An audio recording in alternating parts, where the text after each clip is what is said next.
आणि अयोध्येतील राम मंदिरामध्ये उद्या श्रीरामाच्या मूर्तीची प्राण प्रतिष्ठापना होते आणि कोल्हापूरमधल्या इचलकरंजी येथे सुद्धा आज हजारो नागरिकांच्या उपस्थितीमध्ये भव्य शोभायात्रा आणि पालखी सोहळा आयोजित करण्यात आला आहे। थेट जाऊयात कोल्हापूरमध्ये। आपल्यासोबत आमचे प्रतिनिधी शेखर पाटील जोडले गेलेले आहेत।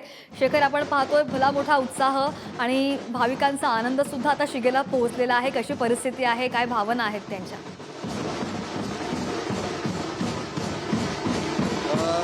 नक्कीच सध्या उद्या 22 जानेवारी रोजी अयोध्येमधल्या राम मंदिरामध्ये श्रीरामाच्या मूर्तीची प्राण प्रतिष्ठापना होणार आणि त्याचा जल्लोष उत्साह जो आहे तो संपूर्ण भारतभर जो आहे तो पाहायला मिळतोय। कोल्हापुरातल्या इचलकरंजी या ठिकाणी देखील आता तोच जल्लोष जो आहे तो पाहायला मिळतोय। माझ्या मागे पाहताय, याच कोल्हापुरातल्या इचलकरंजी येथे भव्य शोभायात्रेचं आयोजन जे आहे ते आमदार प्रकाश आवाडे, राहुल आवाडे यांच्या माध्यमातून केले गेलेलं आहे। त्यामध्ये आपण दृश्यामध्ये पाहताय विविध शोभायात्रेमध्ये जो पथकामध्ये ढोल ताशा पथकामध्ये श्रीरामांच्या वेशातील अनेक जण या ठिकाणी हजारो महिला ज्या आहेत त्या भगव्या साड्या परिधान करून या सगळ्या शोभायात्रेत दाखल झालेल्या आहेत। तर हे सगळे ढोल ताशा पथकाने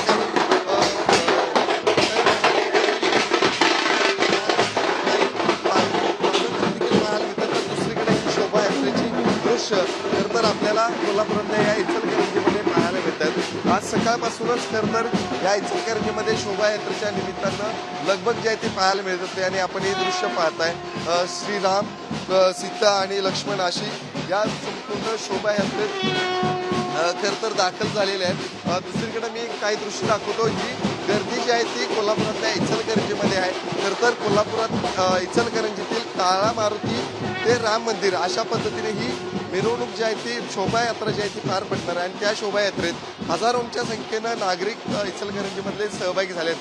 प्रत्येकाच्या हातामध्ये भगवा ध्वज देखील पाहायला मिळतोय, उपकरण देखील पाहायला मिळतंय अनेकांच्या आणि काही तर भगवे कपडे देखील परिधान करून या सगळ्या शोभायात्रेत सहभागी झाल्याचं पाहायला मिळतंय। तर थोड्या वेळातच या शोभायात्रेला सुरुवात होणार आहे। आमदार प्रकाश आवाडे, राहुल आवाडे हे देखील काही वेळात या ठिकाणी दाखल होतील। आरती झाल्यानंतर या ठिकाणाहून ही सगळी शोभायात्रा जी आहे ती सुरुवात होणार आहे आणि खरं तर मोठा उत्साह नक्कीच शेखर, आपण पाहतोय की भगवं वातावरण आपण पाहतोय आणि सगळ्यांचा आनंद सुद्धा गगनात मावत नाहीये। आपण हे दृश्य पाहतोय कोल्हापूरमधील इचलकरंजीतून। शोभायात्रा निघालेली होती आणि तीच थेट लाईव्ह दृश्य आपण पाहत होतो।